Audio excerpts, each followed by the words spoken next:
श्रीमद्भगवद गीता अध्याय 15 श्लोक 7। श्लोक का शेष भाग रह गया था, तो पेज नंबर 974 पेज पर दूसरा पैराग्राफ वहाँ से शुरू करना था। तो शुरू करते हैं। उससे पहले श्लोक को पुनः एक बार गा लेते हैं। श्लोक नंबर 7। ममैवांशो जीवलोके जीवभूतः सनातनः मनः षष्ठानि इन्द्रियाणि प्रकृतिस्थानि कर्षति।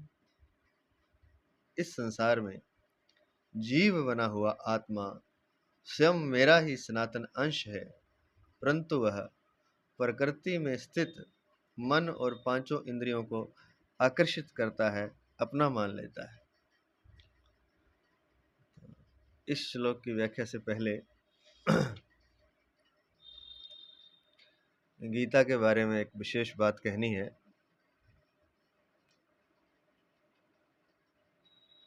भगवद गीता, जिसका कि उपदेश भगवान श्री कृष्ण ने अपने सखा अर्जुन को, भाई भी थे, अपने सखा और भाई अर्जुन को युद्ध के मैदान में दिया। कुछ अलौकिक बातें हैं जो अनुभव में आई हैं। शास्त्रों में तो लिखा ही है, गीता के श्लोक का उच्चारण करने मात्र से भी बहुत कुछ होता है। इसका उदाहरण हमने 15वें अध्याय के महात्म्य में सुना, उसकी बात हम बाद में करेंगे। पहले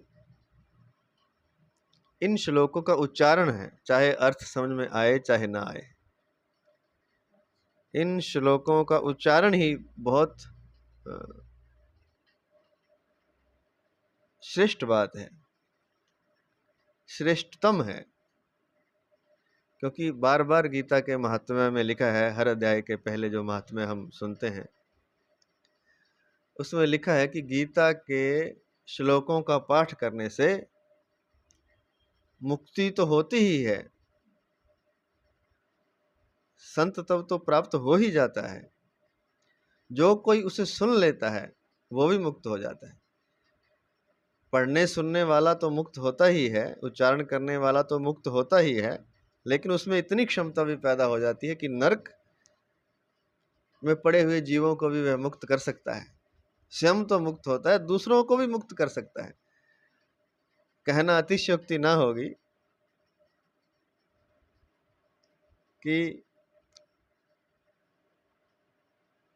भगवान की तरह ही, जैसे भगवान किसी को भी मुक्त कर सकते हैं, वह भी मुक्त कर सकता है जो गीता के श्लोकों का पाठ करता है। अर्थ चाहे ना पता हो, लेकिन अगर अर्थ पता हो और अर्थ अगर प्रतिदिन पाठ करेगा और इसका अर्थ समझेगा तो भगवत कृपा से अर्थ समझ में आ जाएंगे, चाहे अनपढ़ ही हो तो भी आ जाएंगे। हमें ऐसा लगता है, ऐसा हमारा विचार है।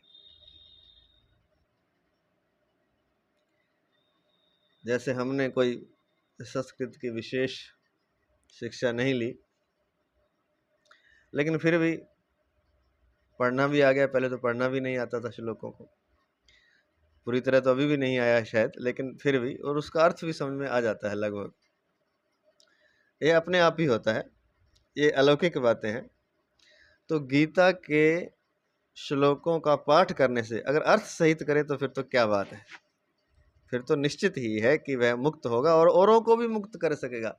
यहाँ तक कि नरक में पड़े हुए जीवों को, पशु योनि, अन्य योनियों में पड़े हुए जीवों को भी मुक्त कर सकता है। यह बार बार गीता के महात्म्य में ही आया है, हम अपनी मन से नहीं बोल रहे हैं ये बात। उसका उदाहरण अभी देंगे।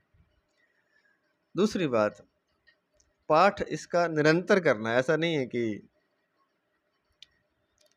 किसी भी अध्याय का पाठ कर सकते हैं, किसी भी श्लोक का ही एक ही श्लोक का कर सकते हैं। उसका निरंतर पाठ करें तो वो मंत्र बन जाएगा, जप बन जाएगा, परमात्म प्राप्ति का साधन बनकर साध्य हो जाएगा।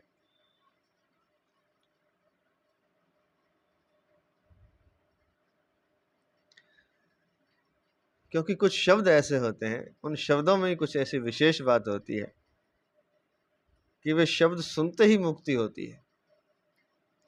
तो वही शब्द हैं गीता के जो श्लोक हैं संस्कृत वाले, उनका पाठ किया जाता है संस्कृत में ही। हिंदी में भी पढ़ सकता है, शायद उससे भी होता हो, लेकिन हमें नहीं पता। लेकिन संस्कृत के श्लोकों का अगर उच्चारण करेगा तो स्वयं तो मुक्त होगा ही, दूसरों को भी मुक्त कर सकता है। आप मुक्त मोहे तारे, गुरबाणी में लिखा है। आप तो मुक्त होते ही हैं और शिष्य को भी तार देते हैं संत महापुरुष जो होते हैं। तो गीता के श्लोकों से भी ऐसा ही है, खुद भी मुक्त होते हैं और अपने प्रभाव से किसी को भी गीता का श्लोक सुनाकर, यहाँ तक कि आधा श्लोक भी सुन ले कोई उनके मुख से, जिन महात्माओं ने गीता के श्लोकों का निरंतर पाठ करके मनन करके मुक्ति प्राप्त कर ली है, भगवत प्रेम प्राप्त कर लिया है, वे चाहें तो अपने मुख से किसी जीव को भी मात्र सुना देने से गीता का श्लोक मुक्ति प्राप्त होती है। एक बात और कि ध्यान, जैसे योगी लोग ध्यान करते हैं, जो हम कह रहे हैं वह अनुभव करके देखें। ये कहने की बातें नहीं है, ये अनुभव करने की बातें हैं।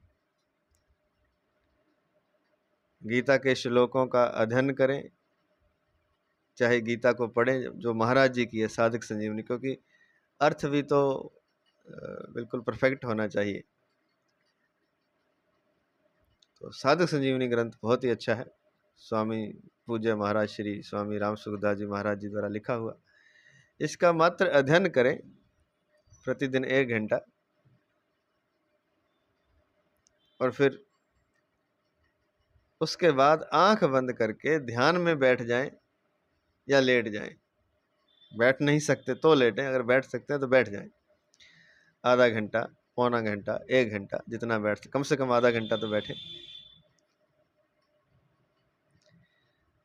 तो आपको पता चलेगा कि ध्यान आपका लगना शुरू हो गया। आपने कोई प्राणायाम नहीं किया, कुछ भी नहीं किया, आपने मात्र गीता को पढ़ा और उसके बाद आपने आंख बंद कर ली। 1 घंटा पढ़ा, उसके बाद आंख बंद कर ली। ध्यान भी अपने आप स्वतः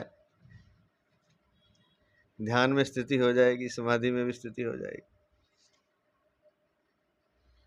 अगर बहुत ही प्यास है, तत्परता है, डूब के गीता को सुना है, पढ़ा है, सुन भी सकते हैं, जरूरी नहीं कि पढ़ना ही, सुन भी सकते हैं। सुन भी लें, अगर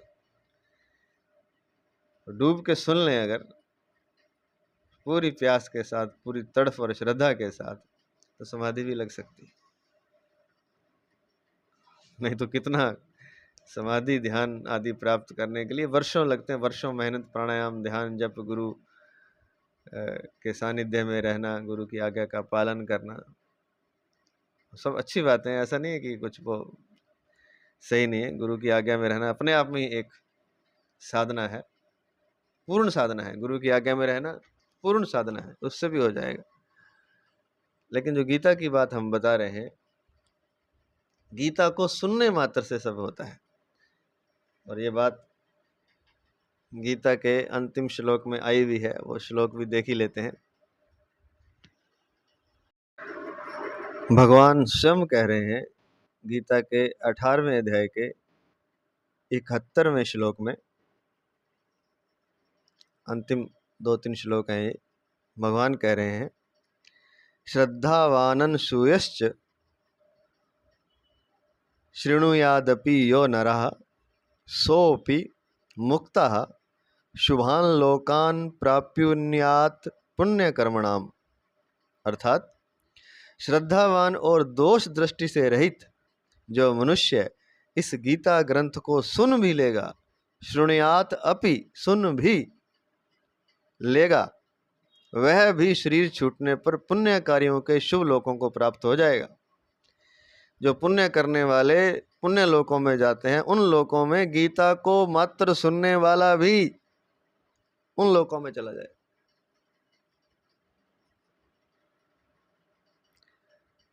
श्रृणुयात अपि, सुन भी लेगा, पुण्य से सुन ले, श्रद्धावान और दोष दृष्टि से रहित। हाँ, ये शर्त है एक, श्रद्धा होनी चाहिए। श्रद्धा नहीं है तो फिर वो उसका श्रद्धावान और दोष दृष्टि से रहित, कोई दोष ना देखे इसमें, कोई संदेह ना करे, शंका ना करे।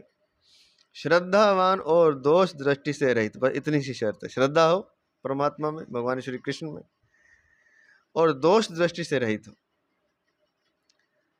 जो नर श्रद्धावान च अनसूया, श्रद्धावान और दोष दृष्टि से रहित, यह नर, यो नर अर्थात मनुष्य इस गीता ग्रंथ को श्रृणुयात अपि, सुन भी लेगा, अपि भी सुन भी लेगा, सा अपि वह भी, मुक्तः पुण्य कर्मणाम, शरीर छूटने पर पुण्य कार्यों के जैसे, जो पुण्य करते हैं उनके समान, शुभान लोकान प्राप्नुयात, शुभ लोकों को प्राप्त हो जाए।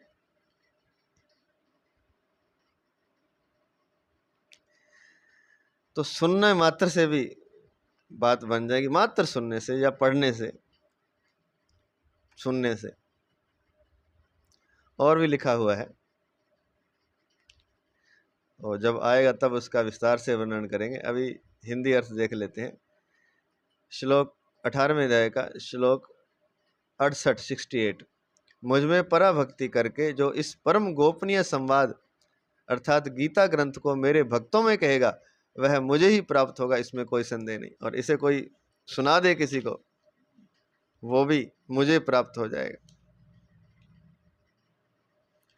और लिखा है,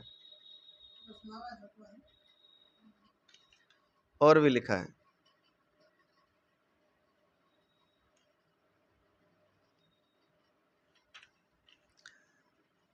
और लिखा है,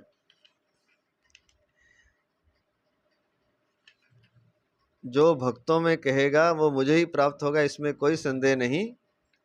उसके समान मेरा अत्यंत प्रिय कार्य करने वाला मनुष्य में कोई भी नहीं है। अत्यंत प्रिय कार्य है, भगवान कहते हैं कि जो गीता दूसरों को सुनाता है, और इस भूमंडल पर उसके समान मेरा दूसरा कोई प्रियतर होगा भी नहीं। और लिखा है 17वें श्लोक में, 18वें अध्याय का 70वां श्लोक 70, जो मनुष्य हम दोनों के इस धर्म में संवाद का अध्ययन करेगा, उसके द्वारा भी मैं ज्ञान यज्ञ से पूजित होऊंगा, ऐसा मेरा मत है। वह भी ज्ञान को प्राप्त हो जाएगा जो अध्ययन करेगा इसका। और अंत में लिखते हैं 71 में, श्रद्धावान और दोष दृष्टि से रहित जो मनुष्य इस गीता ग्रंथ को सुन भी लेगा, वह भी शरीर छूटने पर पुण्य कार्यों के शुभ लोकों को प्राप्त हो जाएगा। तो ऐसा ये महात्म्य है।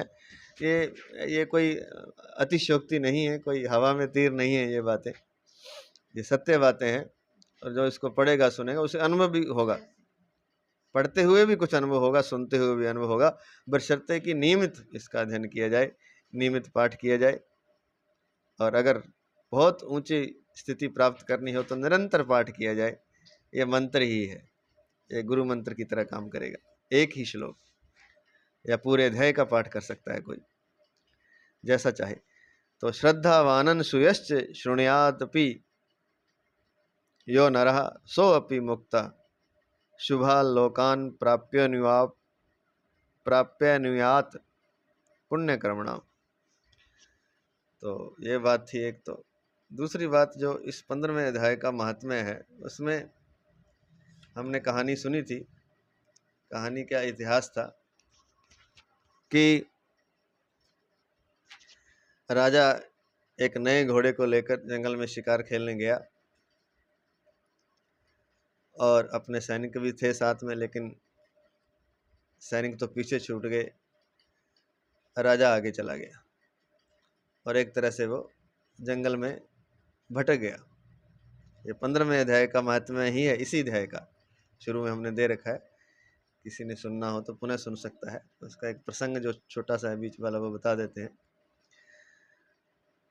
तो भटक गया रास्ता, प्यास लगी बहुत ज्यादा। प्यास लगी तो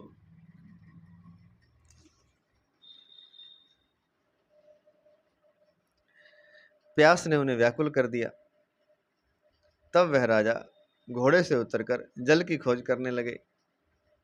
घोड़ा तो उन्होंने वृक्ष की डाली में बांध दिया और स्वयं एक चट्टान पर चढ़ने लगे, ताकि कहीं दूर से कोई पानी का सरोवर आदि कुछ दिखाई दे, कोई आश्रम या कुछ, या कोई घर या गांव। कुछ दूर जाने पर उन्होंने देखा कि एक पत्ते का टुकड़ा हवा से उड़कर शिलाखंड पर गिरा है। उसमें गीता के 15वें अध्याय का आधा श्लोक लिखा हुआ था, पूरा भी नहीं था, आधा ही श्लोक था। राजा उसे बांचने लगे, उठाकर उसका पढ़ा, उच्चारण किया। उनके मुख से गीता के अक्षर सुनकर घोड़ा तुरंत गिर पड़ा और अश्व शरीर को छोड़कर तुरंत ही दिव्य विमान पर बैठकर वह स्वर्गलोक को चला गया। जो घोड़ा था, उनका जो पहले मंत्री था, जिस महात्मा में हम कह चुके हैं, वो तुरंत आधा श्लोक सुनते ही स्वर्गलोक को चला गया, अश्व शरीर का उसने त्याग कर दिया। तत्पश्चात राजा ने पहाड़ पर चढ़कर एक उत्तम आश्रम देखा, जहां नाग, केसर, केले, आम और नारियल के वृक्ष लहरा रहे थे। आश्रम के भीतर एक ब्राह्मण बैठे थे, जो संसार की वासनाओं से मुक्त थे।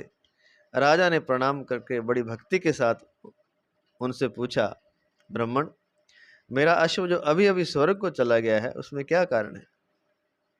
राजा की बात सुनकर त्रिकालदर्शी, मंत्रवेत्ता एवं महापुरुषों में श्रेष्ठ विष्णु शर्मा नामक ब्राह्मण ने कहा, राजन, पूर्व काल में तुम्हारे यहाँ जो सर्व मेरुंड नामक सेनापति था, वह तुम्हें पुत्रों सहित मारकर स्वयं राज्य हड़प लेने को तैयार था।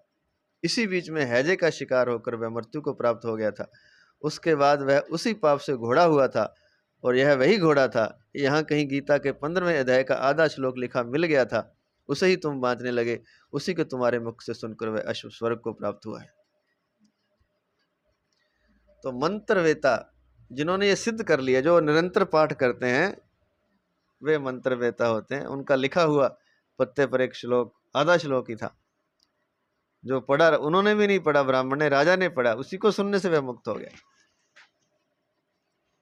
तो स्वयं भी मुक्त होता है, दूसरों को भी मुक्त कर सकता है। मात्र सुनने से हो जाएगा वैसे तो, लेकिन निरंतर पाठ करेंगे।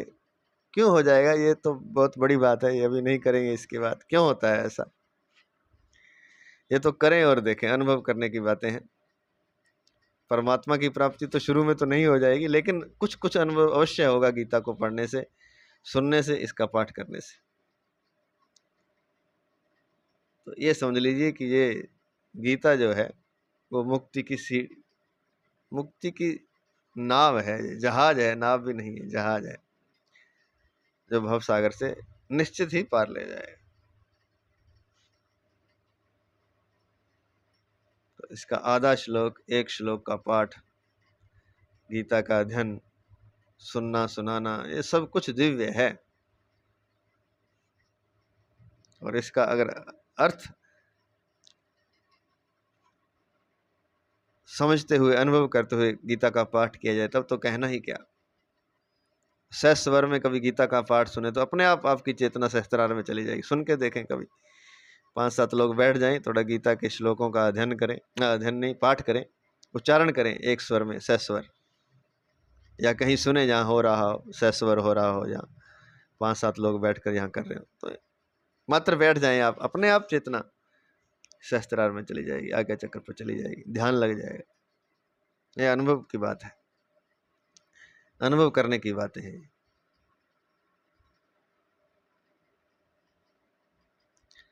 तो गीता को कोई, श्रीमद् भगवद गीता को हल्के में ना ले। यह मुक्तिदायिनी गीता है, सुनने मात्र से भगवान कहते हैं मुक्त हो जाता है। अब आते हैं, कल थोड़ी सी एक बात, उसका पुनः एक पैराग्राफ है, जो कि साधना का सूत्र पूज्य महाराज श्री प्रातः स्मरणीय, प्रातः वंदनीय, परम श्रद्धे भगवत तत्व, प्रेम तत्व प्राप्त महापुरुष पूज्य महाराज श्री स्वामी राम सुखदास जी महाराज जी उनके ग्रंथ साधक संजीवनी से हम व्याख्या कर रहे हैं। महाराज जी के पावन अलौकिक चरणों में अनंत अनंत दंडवत नमन करते हुए महाराज जी के आशीर्वाद से व्याख्या शुरू करते हैं। तो कल हमने एक पैराग्राफ पढ़ा था, उसमें ये लिखा था कि भगवत प्राप्ति के सभी साधनों में अहंता अर्थात मैंपन और ममता अर्थात मेरापन का परिवर्तन रूप साधन बहुत सुगम और श्रेष्ठ है। अहंता और ममता दोनों में साधक की जैसी मान्यता होती है उसके अनुसार उसका भाव तथा क्रिया भी स्वतः होती है। साधक की अहंता यह होनी चाहिए कि मैं भगवान का ही हूँ और ममता यह होनी चाहिए कि भगवान ही मेरे हैं। तो अहंता जो है, हम जो मैंपन है, ये शरीर को लेकर होता है। शरीर को हम मेरा मानते हैं, मैं मानते हैं, मेरा नहीं, मैं, मेरा से तो ममता है। जो मैंपन है, मैंपन क्या होता है? अहंकार होता है, अहंता होती है, ईगो होती है। ईगो क्यों होती है? क्योंकि हम अपने आप को ही सर्वोपरि मानते हैं, सर्वश्रेष्ठ मानते हैं, जैसे कि हम ही परमात्मा हो। जैसे राक्षस नहीं, बड़े बड़े राक्षस, हिरण्याक्ष, हिरण्यकशिपु, रावण, कंस आदि, इनका मैंपन, अहंता इतना, इनकी अहंता इतनी बड़ी थी, इतना अहंकार इनका इतना बड़ा था कि ये अपने आप को भगवान से कम नहीं मानते थे। स्वर्ग लोक आदि लोग जीते हुए थे, इन्होंने माने भी क्यों ना।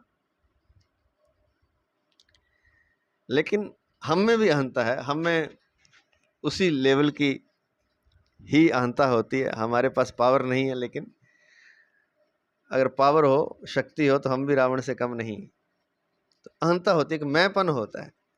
मैंपन अर्थात मैं ही कुछ हूँ, मैं अपने आप को इस संपूर्ण ब्रह्मांड से अलग समझता हूँ, ये मैंपन है।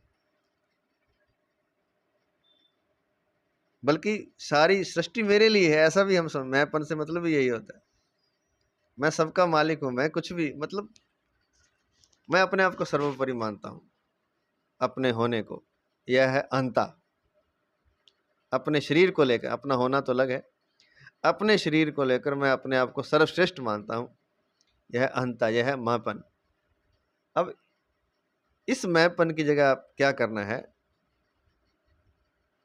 जो अपने शरीर को लेकर अहंता है, जो मैंपन है, उसकी जगह ये होना चाहिए कि मैं भगवान का ही हूँ। मैं हूँ तो सही, क्योंकि हूँपन तो मिट नहीं सकता, लेकिन मैं भगवान का हूँ, मैं स्वयं कुछ नहीं हूँ। मैं तो भगवान का हूँ, अर्थात भगवान के शरणागत हूँ, भगवान का दास हूँ। भगवान यंत्र ही है, मैं यंत्र हूँ। जैसे पतिव्रता स्त्री पति को सब सौंप देती है, शरीर भी, मन भी, बुद्धि भी। अब जो वो पति करे वही उसके लिए सही है। तो ऐसा नहीं है कि पति उसके लिए कुछ गलत विधान करेगा। जिससे प्रेम हो वो गलत क्यों करेगा? तो उसी के हाथों में सब हम सौंप सकते हैं, जो हमें प्रेम करता हो। तो भगवान तो हमें बहुत प्रेम करते हैं, भगवान से अलावा हमें कोई प्रेम करता ही नहीं है। वस्तु तो बात ये है, हम कितने ही दुष्ट हों, नालायक हो जाएं, अहंता ममता कितनी भी हो जाए, रावण बन जाए चाहे, तो भी भगवान हमसे प्रेम करना छोड़ते नहीं।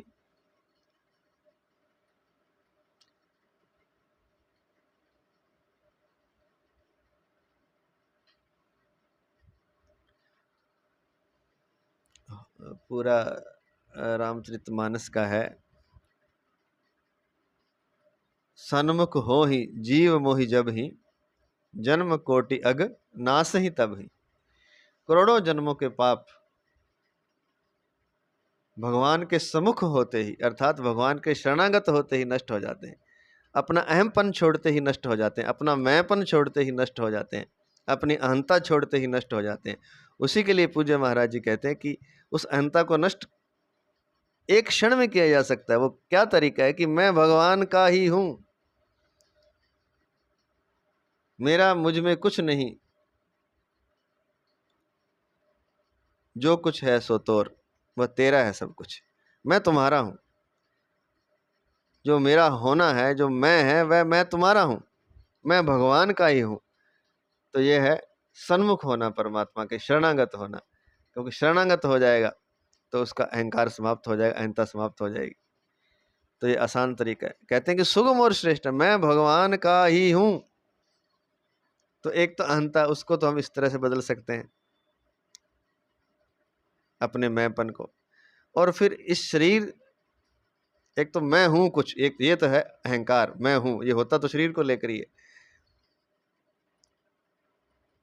मन को लेकर, बुद्धि को लेकर, इंद्रियों को लेकर, मतलब इकट्ठा ही एक चीज है अहंता, इकट्ठा ही अहंकार बनता है। मैं हूं कुछ, मैं सर्वोपरि हूं अर्थात।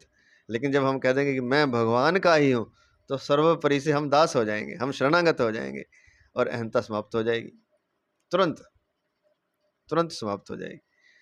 अब फिर दूसरी बात है ममता, मेरापन। ये शरीर मेरा है, पहले तो मैं हूं कुछ, वो भी शरीर को लेके, अब शरीर मेरा है और शरीर से संबंधित जो कुछ है वो भी मेरा है, धन मकान जमीन स्त्री पुत्र सब वो मेरा है। अब मेरा क्या होता है, मेरा अर्थात ममता अर्थात मोह। तो ममता को प्रेम में बदलना है तो क्या करना है, ममता अर्थात मोह को प्रेम में बदलना है तो क्या करना है कि भगवान ही मेरे हैं, मेरा और कोई नहीं। इस शरीर और इस शरीर से संबंधित जिन लोगों को लेके हम, जिन वस्तु व्यक्ति पदार्थों को लेके हम कहते हैं कि ये मेरे हैं, वो वस्तु तो मेरे नहीं, उनको छोड़ दें, उनसे बाहर से नहीं छोड़ना, भीतर से संबंध विच्छेद कर लें। और जो मेरा है शरीर से और शरीर के नाते रिश्ते धन जमीन मकान आदि से, उसकी जगह ये कह दें कि भगवान ही मेरे हैं, मेरा और कोई नहीं, केवल भगवान मेरे। तो जो ममता का जो नाता है, जो मोह का नाता है, वो भगवान से जोड़ लें। तो जब भगवान से वो नाता जोड़ लेंगे तो वो प्रेम बन जाएगा। और अहंता को जब भगवान के शरणागत कर देंगे तो अहंता भी बदल जाएगी, वह सत्ता हो जाएगी, वह अपना होना हो जाएगा, वह अपने स्वरूप में स्थित करा देगी। तो दो ही चीजें हैं ना, एक तो अहंकार होता है कि मैं कुछ हूं, एक मोह होता है कि ये मेरा है, ये चीजें मेरी हैं, वस्तु व्यक्ति पदार्थ। इन दोनों को बदलना है। मेरे को बदलना है संसारिक वस्तु व्यक्ति पदार्थों से छोड़कर भगवान से संबंध बनाना है कि भगवान ही मेरे हैं बस। तो ये ममता प्रेम बन जाएगी, भगवान ही मेरे और कोई नहीं मेरा, ना कोई वस्तु, ना व्यक्ति, ना पदार्थ, ना धन, ना जमीन, ना मन, ना बुद्धि, ना इंद्रिय, ना शरीर, ना स्त्री, ना पुत्र, ना भाई, ना बहन, ना रिश्ते, ना नाते, ना मित्र, ना माता, ना पिता, कोई मेरा नहीं, भगवान ही मेरे हैं। तो यह ममता का परिवर्तन प्रेम में हो जाएगा। और अहंता का परिवर्तन कर लें शरणागत होकर के। अहंता जब, अहमपन जब शरणागत हो जाएगा, शरण हो जाएगा भगवान की कि मैं भगवान का ही हूं, मैं और किसी का नहीं हूं, मैं भगवान का हूं, भगवान के शरणागत हो गया, इसका कहने का मतलब ये। तो ये बात थोड़ी और क्लियर कर दी हमने, कल की थी। अब चलते हैं, कल तक यहाँ किया था उससे आगे, पेज नंबर 974। अंतिम बात ये थी अंतिम पैराग्राफ में कि मनुष्य चाहे किसी भी स्थिति में क्यों ना हो, भगवान उसे वहाँ स्थिर नहीं रहने देते, उसे अपनी ओर खींचते ही रहते हैं। जब हमारी सामान्य स्थिति में कुछ भी परिवर्तन, सुख दुख आदर निरादर आदि हो, तब यह मानना चाहिए कि भगवान हमें विशेष रूप से याद करके नई परिस्थिति पैदा कर रहे हैं। जब पुराना जो ढर्रा चल रहा था उसमें उथल पुथल हो जाए, पुरानी जो व्यवस्था चल रही थी, अनुकूलता चल रही थी, उसमें जब उथल पुथल हो जाए तो समझे कि एक नई स्थिति भगवान पैदा कर रहे हैं हमारे लिए, हमें अपनी ओर खींच रहे हैं, नई स्थिति पैदा कर रहे हैं। ऐसा मानकर साधक को प्रत्येक परिस्थिति में भगवान की विशेष कृपा को देखकर मस्त रहना चाहिए और भगवान को कभी भूलना नहीं चाहिए, परेशान नहीं होना चाहिए, क्योंकि भगवान हर क्षण हमें खींच रहे हैं। वो परिस्थितियों को बदल कर, दुख देकर, सुख देकर वो हमें अपनी ओर खींचते हैं। यहाँ तक हो चुका था, उससे आगे हम शुरू करते हैं। अंश को प्राप्त करने में अंश को कठिनाई और देरी नहीं लगती। कठिनाई और देरी इसलिए लगती है कि अंश ने अपने अंशी से विमुखता मानकर उन शरीर आदि को अपना मान रखा है जो अपने नहीं है। कोई देरी नहीं है। हम अंश अंश हैं परमात्मा का। परमात्मा हमारा अंश ही है। इसलिए तो कहा ममे वांशो जीव लोके, जीव भूता सनातना। इस संसार में जीव बना हुआ आत्मा, जीव लोके जीव भूता, इस संसार में जीव बना हुआ आत्मा स्वयं मेरा ही सनातन अंश है। ममे वांशो सनातन, मम एव सनातन अंश, मेरा ही सनातन अंश। तो अंशी को अंश को अपने अंशी से मिलने में कोई देर नहीं लगती, कोई कठिनाई भी नहीं है, देर भी नहीं है, दोनों बातें नहीं। कोई मुश्किल नहीं है ये कोई परमात्मा से मिलना, अपने अंशी से मिलना, और ना ही कोई देरी की बात है। अब फिर हम कहेंगे हमें तो कठिनाई भी होती है, बड़ी मेहनत करनी पड़ती है, बड़ी देर लगती है। वो क्यों लगती है? कठिनाई और देरी इसलिए लगती है कि अंश ने अपने अंशी से विमुखता मानकर उन शरीर आदि को अपना मान रखा है जो अपने नहीं है। अंश ने अंशी से विमुखता मान ली है, पीठ कर रखी है अपने अंशी से, अंशी की तरफ, और देख कहाँ रहा है? शरीर आदि को अपना मान रखा है, उसकी तरफ देख रहा है। शरीर आदि संसार आदि को अपना मान रखा है जो अपने नहीं है। जो शरीर आदि को अपना मान रखा है जो अपने नहीं है, तो जो अपने नहीं है उनको तो अपना मान रखा है, और जो अंशी है, जिसका हम अंश है, उसकी तरफ हमने पीठ कर रखी है। इसी कारण से देरी है। नजर घुमाते ही कोई कठिनाई नहीं है, कोई देरी नहीं है। अंश तुरंत अपने अंश से मिल जाएगा, अर्थात जीव तुरंत परमात्मा से मिलकर एक हो जाएगा, परमात्मा की प्राप्ति कर लेगा। अतः भगवान के सुमुख होते ही उनकी प्राप्ति स्वतः सिद्ध है। सुमुख होना जीव का काम है, क्योंकि जीव ही भगवान से विमुख हुआ है। भगवान तो जीव को अपना मानते ही हैं, जीव भगवान को अपना मान ले, यही सुमुखता है। और जीव ने इतना करना है, सुमुख हो जाए। और सुमुख होने का तरीका बता दिया कि अहंता अर्थात मैंपन की जगह ये भाव दृढ़ कर ले कि मैं भगवान का ही हूँ, और ममता और मेरेपन की जगह ये भाव कर ले कि भगवान ही मेरे हैं। बस जीव परमात्मा के सुमुख हो जाएगा, और सुमुखता होते ही परमात्मा की प्राप्ति हो जाएगी, क्योंकि परमात्मा की प्राप्ति स्वतः सिद्ध है। हम अपने अंशी से कभी अलग हुए ही नहीं। मनुष्य से यह बड़ी भारी भूल हो रही है कि जो व्यक्ति, वस्तु, परिस्थिति अभी नहीं है, अथवा जिसका मिलना निश्चित भी नहीं है, और जो मिलने पर भी सदा नहीं रहेगी, उसकी प्राप्ति में वह अपना पूर्ण पुरुषार्थ और उन्नति मानता है।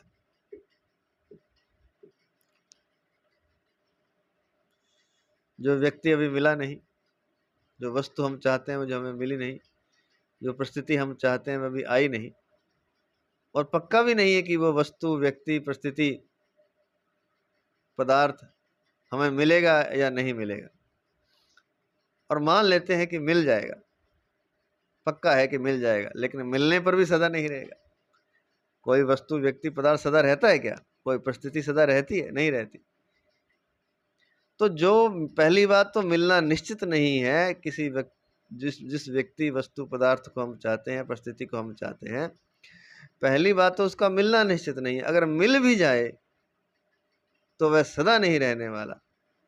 तो जो मिलने पर भी सदा नहीं रहने वाला, उसकी प्राप्ति में हम अपना संपूर्ण पुरुषार्थ लगा रहे हैं, और हम अपनी उन्नति मान रहे हैं। यह सबसे बड़ी भूल है, यह सबसे बड़ी भूल है।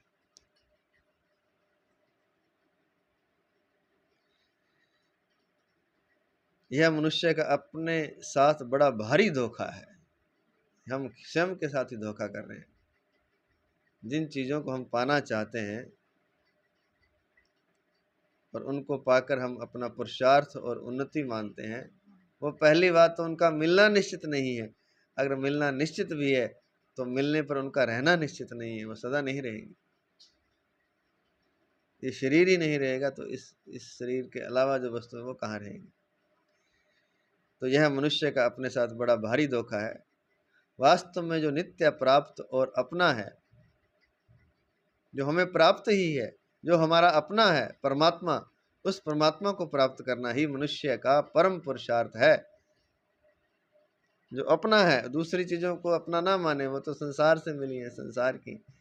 तो जो अपना है, जो नित्य प्राप्त है, उस परमात्मा को प्राप्त करना ही मनुष्य का परम पुरुषार्थ है। शूरवीरता, यह शूरवीरता है।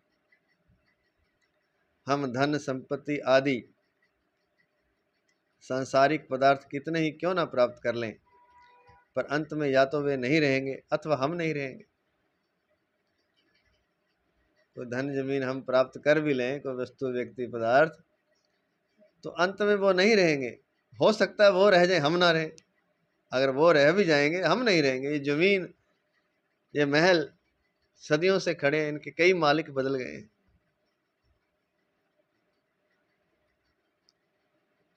तो हम धन संपत्ति आदि संसारिक पदार्थ कितने ही क्यों ना प्राप्त कर लें, पर अंत में या तो वे नहीं रहेंगे अथवा हम नहीं रहेंगे। अंत में नहीं ही शेष रहेगा। वास्तव में जो सदा है, उस अविनाशी परमात्मा को प्राप्त कर लेने में ही शूरवीरता है। जो नहीं है, उसको प्राप्त करने में कोई शूरवीरता नहीं, कोई शूरवीरता नहीं है, कोई पुरुषार्थ नहीं।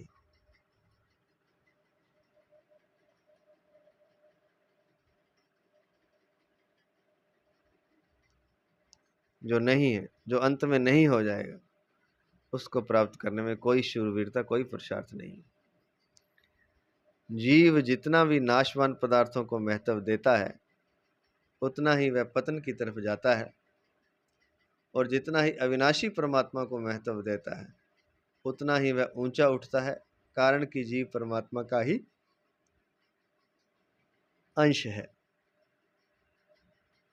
तो जितना नाशवान पदार्थों को हम महत्व देंगे, उतनी हमारी शक्ति का ह्रास होगा, हमारे विचारों का पतन होगा, अर्थात हमारा पतन होगा। और जितना ही अविनाशी परमात्मा को हम महत्व देंगे, उतना ही हम ऊंचा उठेंगे,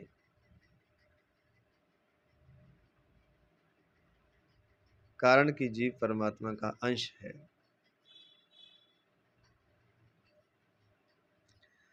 नाशवान संसारिक पदार्थों को प्राप्त करके मनुष्य कभी भी बड़ा नहीं हो सकता।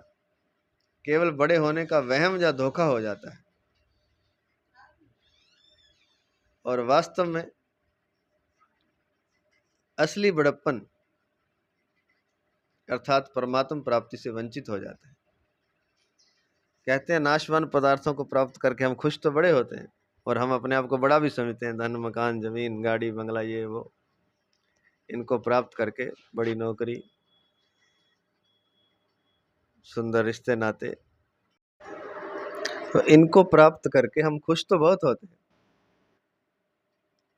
और इन पदार्थों को, वस्तु व्यक्ति पदार्थों को प्राप्त करके हम अपने बड़े होने का वहम पाल लेते हैं।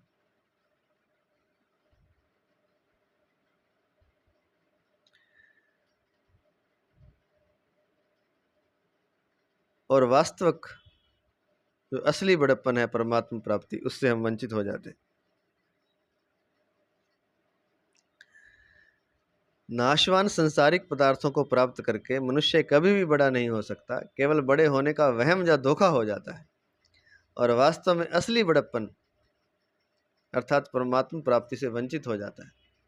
नाशवान पदार्थों के कारण माना गया बड़प्पन कभी टिकता नहीं, और परमात्मा के कारण होने वाला बड़प्पन कभी मिटता नहीं। नाशवान पदार्थों के लिए कितनी भी शूरवीरता करें, कितने भी पुरुषार्थ करें, कितना भी मेहनत करें, कितना कुछ भी प्राप्त कर लें, यह कभी टिकता नहीं, यह समाप्त होता ही होता है। और ये बड़प्पन किसी का रह नहीं सकता। जो भी किसी का बड़प्पन अपने को मानता है, सुंदरता का, धन का, रिश्ते नातों का, अपने मकान का, धन जिस भी चीज़ का वो बड़प्पन मानेगा, वो टूटेगा जरूर एक दिन। वह बड़प्पन कभी टिकता नहीं, और परमात्मा के कारण होने वाला बड़प्पन कभी मिटता नहीं, वो कभी मिटता नहीं। इसलिए जीव जिसका अंश है, उस सर्वोपरि परमात्मा को प्राप्त करने से ही वह बड़ा होता है। इतना बड़ा होता है कि देवता लोग भी उसका आदर करते हैं और कामना करते हैं कि वह हमारे लोक में आए। जब परमात्मा को प्राप्त कर लेता है, देवता भी उसका आदर करते हैं। जैसे हम संत महापुरुषों को अपने घर में बुलाना चाहते हैं, तो देवता भी चाहते हैं कि वो हमारे यहाँ आए, हमारे लोक में आए। इतना ही नहीं, स्वयं भगवान भी उसके अधीन हो जाते हैं। बहुत बड़ी बातें लिखी हुई हैं। भगवान एक ही व्यक्ति के अधीन होते हैं, एक ही पुरुष के, वो है जो भगवान का भक्त है। बड़े बड़े अहंकारियों को तो भगवान धूल चटा देते हैं, हिरण्याकशिपु जैसों को, लेकिन जो भक्त है उसके अधीन हो जाते हैं। फिर से सुन लें,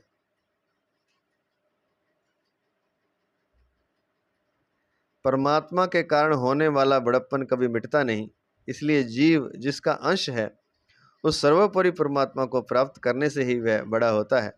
इतना बड़ा होता है कि देवता लोग भी उसका आदर करते हैं और कामना करते हैं कि वह हमारे लोक में आए।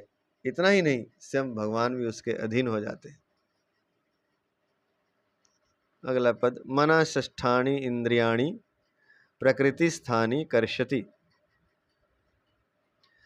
भगवान ने जिस प्रकार इसी श्लोक के पूर्वार्ध में जीव को अपने में स्थित न कहकर उसको अपना अंश बताया है, उसी प्रकार श्लोक के उत्तरार्ध में मन तथा इंद्रियों को प्रकृति का अंश न कहकर उसको प्रकृति में स्थित बताया है।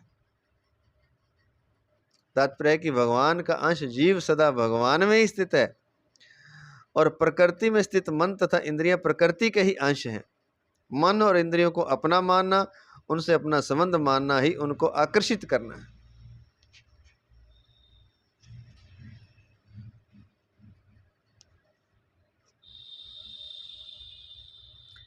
कई जगह तो ये बताया है, जैसे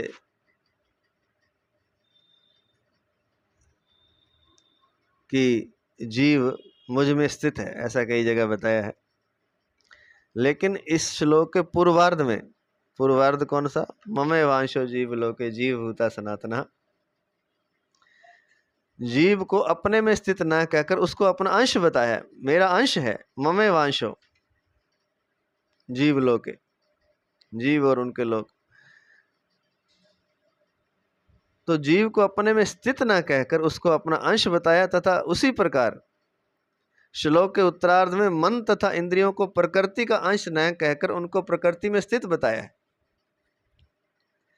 मन षष्ठानि इंद्रियाणि प्रकृति स्थानी कर्षति, मन तथा इंद्रियों को प्रकृति का अंश न कहकर उनको प्रकृति में स्थित बताया है। तात्पर्य है कि भगवान का अंश जीव सदा भगवान में ही स्थित है और प्रकृति में स्थित मन तथा इंद्रियां प्रकृति के ही अंश हैं। वह प्रकृति में स्थित है, मन तथा इंद्रियां। तो जीव वो जो प्रकृति में स्थित है, मन इंद्रियां, उनको अपनी ओर खींचता है, आकर्षित करता है। मन और इंद्रियों को अपना मानना, उससे अपना संबंध बनाना, मानना ही उनको आकर्षित करना है। तो मन और इंद्रियां, शरीर तो बहुत दूर है, वो तो प्रकृति में स्थित है, उसको जीव अपनी ओर आकर्षित करता है, उनसे अपना संबंध मानता है, उनको अपना मानता है। बल्कि जीव स्वयं परमात्मा में स्थित है, परमात्मा का अंश है।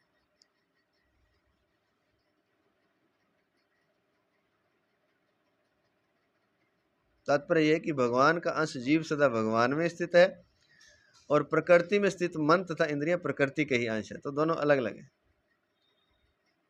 जीव हमेशा से परमात्मा में स्थित है, बस जो आकर्षण कर रहा है, इंद्रियों को अपना मान रहा है, मन इंद्रियों को, उनसे संबंध हटाना है।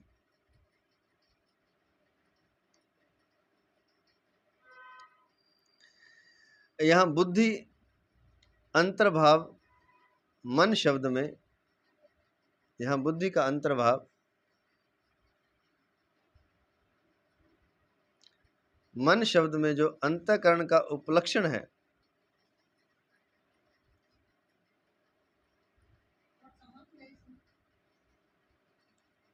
और 5 कर्मेंद्रियों तथा 5 प्राणों का अंतर्भाव इंद्रिय शब्द में मान लेना चाहिए। बुद्धि का अंतर्भाव मन शब्द में है। मन क्या है? जो अंतःकरण का उपलक्षण है। तो ये तो हो गया मन। जो बुद्धि का अंतर्भाव है अर्थात मन शब्द, और जो अंतःकरण का उपलक्षण है, और 5 कर्मेंद्रियों तथा 5 प्राणों का अंतर्भाव इंद्रिय शब्द में मान लेना चाहिए।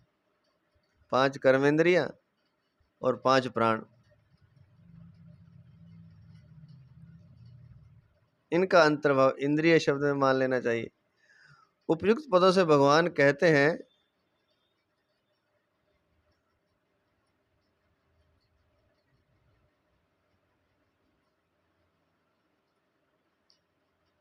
कि मेरा अंश जीव मेरे में स्थित रहता हुआ भी भूल से अपनी स्थिति शरीर इंद्रिय मन बुद्धि में मान लेता है।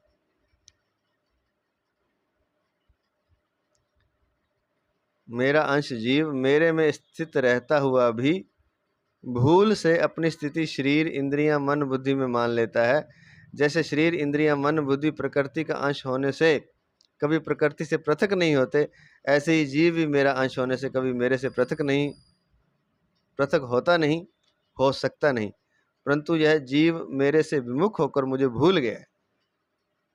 केवल भूल गया है, पृथक कुछ नहीं हुआ है।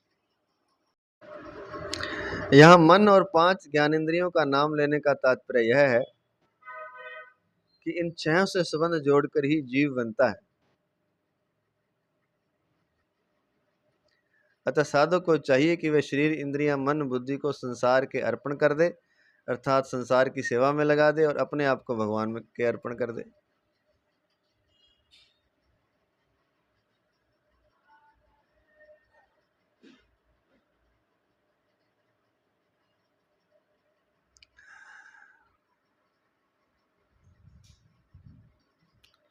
यहाँ मन और 5 ज्ञानेंद्रियों का नाम लेने का तात्पर्य है मन षष्ठानि इंद्रियाणि,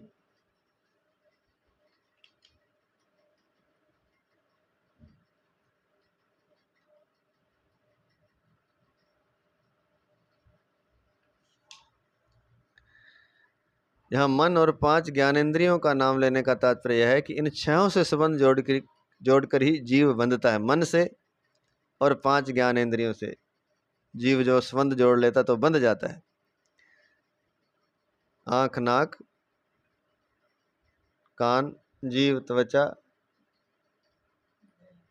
नासिका, 6 हो गई ये तो। आँख नाक, नाक आ गया, नासिका आ गई, आँख नाक कान जीव और त्वचा,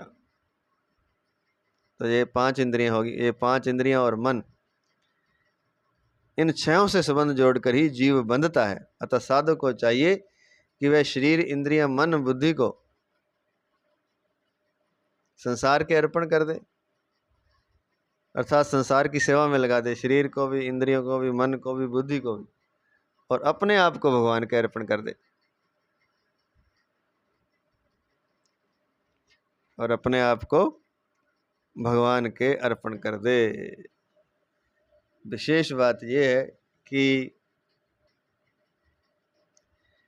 हम परमात्मा का अंश हैं, परमात्मा अंशी है, इसलिए भगवान ने कहा ममे वांशो जीव लोके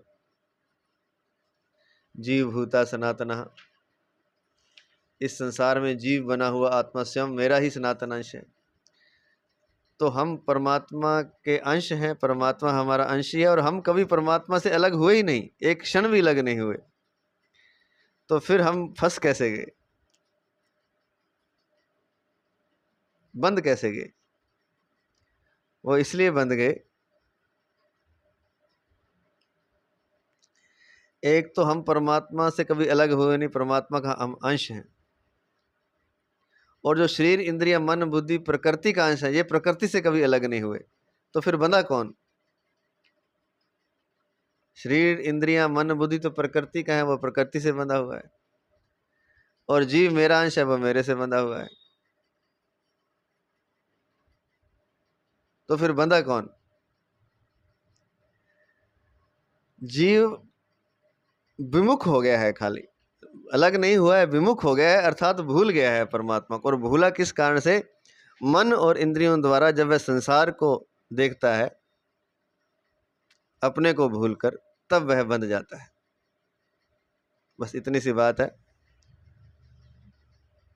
सारी बात बता दी है कि बंधन कैसे तोड़ना है, बंधा कौन है। पृथक कोई नहीं है, हम परमात्मा का अंश है, हम परमात्मा में स्थित है। प्रकृति का अंश शरीर इंद्रिय मन बुद्धि वो प्रकृति में ही स्थित है। पर मन और मन द्वारा, या कहें कि मन और कहें क्या, वास्तव में बात यह है कि मन और इंद्रियों को जीव अपना मान रहा है बस। अर्थात जीव मन और पांचों ज्ञान इंद्रियों से संबंध जोड़कर जीव बंधा हुआ है, केवल भूल गया है, बंधा भी नहीं हुआ, केवल अपने को भूल गया है। परमात्मा का अंश जीव परमात्मा में स्थित है, अर्थात हम परमात्मा में स्थित हैं, और जो हमारा शरीर है, इंद्रिय है, मन है, बुद्धि है, वो प्रकृति का अंश है, वो प्रकृति में स्थित है। दोनों अपनी अपनी जगह है, केवल जीव का ध्यान प्रकृति की तरफ चला गया, अपनी तरफ से भूल गया है। अब है विशेष बात। विशेष बात नंबर 1, मनुष्य भूल से शरीर, स्त्री, पुत्र, धन, मकान, मान, बड़ाई आदि नाशवान वस्तुओं को अपनी और अपने लिए मानकर दुखी होता है। इनको अपनी लगता तो है कि मैं ऐसा मानकर सुखी हो जाऊंगा, लेकिन होता दुखी है। इस शरीर को अपना मान के दुखी होता है, स्त्री, पुत्र, धन, मकान, मान, बड़ाई आदि को अपनी और अपने लिए मानकर दुखी होता है। इससे भी नीची बात यह है कि इस सामग्री के भोग और संग्रह को लेकर वह अपने को बड़ा मानने लगता है, और ये चीजें उसे मिल जाती हैं तो वह अपने को बड़ा मानता है। शरीर, स्त्री, पुत्र, धन, मकान, मान, बड़ाई आदि जो मिल जाता है, तो इस सामग्री के भोग, इसका भोग करके और इसको इकट्ठा करके, इसका संग्रह करके अपने को बड़ा मानता है। और भी निकृष्ट बात है, जबकि वास्तव में इनको अपना मानते ही इनका गुलाम हो जाता है। जैसे ही इनको इनका मानेगा, अपना मानेगा इनको, तो इनका गुलाम हो जाएगा। हमें पता लगे या ना लगे, हम जिन पदार्थों की आवश्यकता समझते हैं, जिनमें कोई विशेषता या महत्व देखते हैं, या जिनकी हम गर्ज रखते हैं, वे धन, विद्या आदि पदार्थ हमसे बड़े और हम उनसे तुच्छ हो ही गए। तो जिनकी हम गर्ज करते हैं, जिनका हम महत्व या विशेषता देखते हैं, धन है या विद्या है या कुछ भी है, तो वे पदार्थ हमसे बड़े हो गए और हम उनसे तुच्छ हो गए, तुच्छ हो ही गए, ये हमें पता लगे या ना लगे। पदार्थों के मिलने में जो अपना महत्व समझता है, वह वास्तव में तुच्छ ही है, चाहे उसे पदार्थ मिले या ना मिले। क्योंकि तभी तो वह पदार्थों के मिलने से अपने को बड़ा मानता है, क्योंकि वास्तव में उसके पास कुछ भी नहीं है, वह वास्तव में तुच्छ ही है। इसलिए तो कुछ मिलने से बड़ा मानता है, कुछ ना मिले तो अपने आप को कुछ नहीं मानता, वो अपने आप को तुच्छ समझने लगता है, इसलिए कुछ पाने के लिए दौड़ता है। पदार्थों के मिलने में जो अपना महत्व समझता है, वह वास्तव में तुच्छ ही है, चाहे उसे पदार्थ मिले या ना मिले।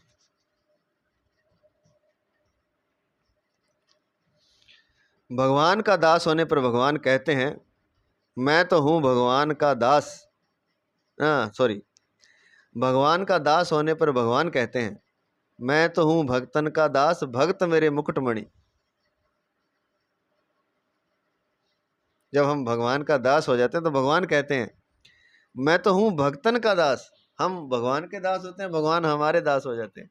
भक्त मेरे मुकुटमणि, परंतु जिनके हम दास बने हुए हैं, वे धन आदि जड़ पदार्थ कभी नहीं कहते, लोभी मेरे मुकुटमणि। हम लोभी है ना, हम पदार्थों को, शरीर, स्त्री, पुत्र, धन, मकान, मान, बड़ाई को अपना मानते हैं, अपने लिए मानते हैं, अपना मानते हैं, उनके हम दास बने हुए हैं। वे धन आदि जड़ पदार्थ कभी नहीं कहते कि ये लोभी मनुष्य है, ये मेरा मुकुटमणि है, लोभी मेरे मुकुटमणि। वे तो केवल हमें अपना दास ही बनाते हैं। वास्तव में भगवान को अपना जानकर उनके शरण हो जाने से ही मनुष्य बड़ा बनता है, ऊंचा उठता है। इतना ही नहीं, भगवान ऐसे भक्त को अपने से भी बड़ा मान लेते हैं और कहते हैं, अहम भक्त पराधीनो है स्वतंत्र ईव द्विज, साधु भी ग्रस्त हृदयो, साधु भी ग्रस्त, साधु ग्रस्त हृदयो, भक्तैर भक्त जनप्रिय। श्रीमद् भागवत 9:4-63। अर्थात हे द्विज, मैं भक्तों के पराधीन हूँ, स्वतंत्र नहीं हूँ। अहम भक्त पराधीनो है स्वतंत्र ईव द्विज, मैं स्वतंत्र नहीं हूँ हे द्विज, हे ब्राह्मण। साधु भी ग्रस्त हृदयो,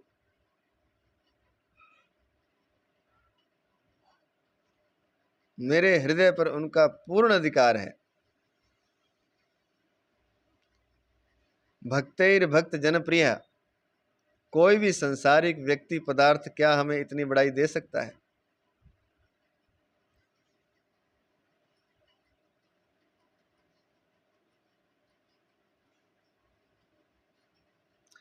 यह जीव परमात्मा का अंश होते हुए भी प्रकृति के अंश शरीर आदि को अपना मानकर स्वयं अपना अपमान करता है।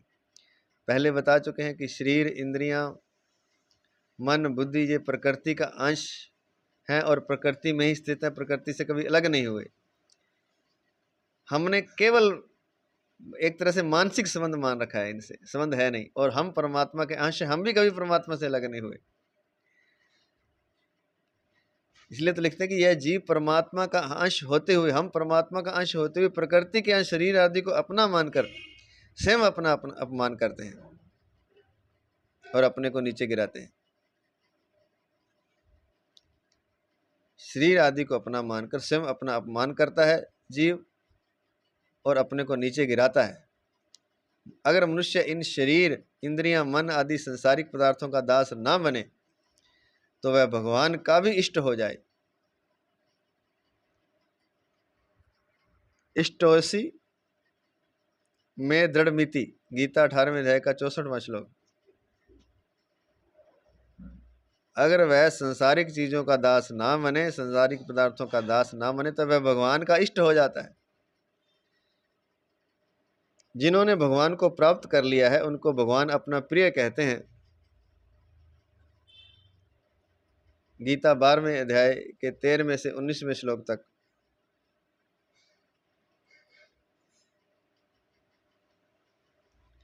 जिन्होंने भगवान को प्राप्त कर लिया है उनको भगवान अपना प्रिय कहते हैं, परंतु जिन्होंने भगवान को प्राप्त नहीं किया है किंतु जो भगवान को प्राप्त करना चाहते हैं उन साधकों को तो वे अपना अत्यंत प्रिय कहते हैं। भक्तास्ते तीव में प्रिय, गीता 12वें अध्याय का 20वां श्लोक।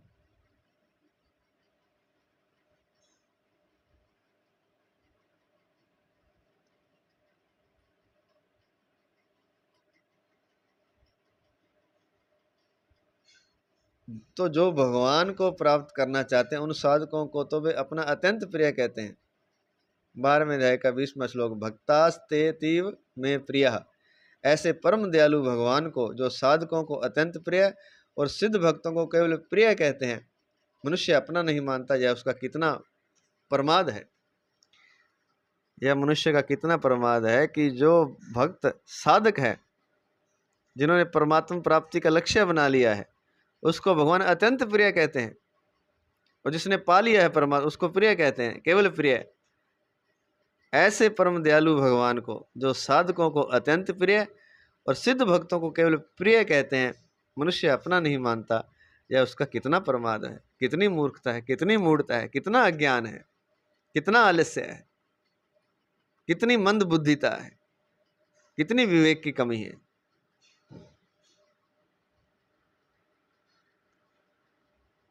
तो अगर हम भगवान का दास हो जाएंगे, संसारिक वस्तुओं का दास ना होकर, संसारिक वस्तु, व्यक्ति, पदार्थों का दास ना होकर भगवान का दास हो जाएंगे, तो भगवान हमें अपने मुकुटमणि बना लेंगे और भगवान हमारे दास हो जाएंगे।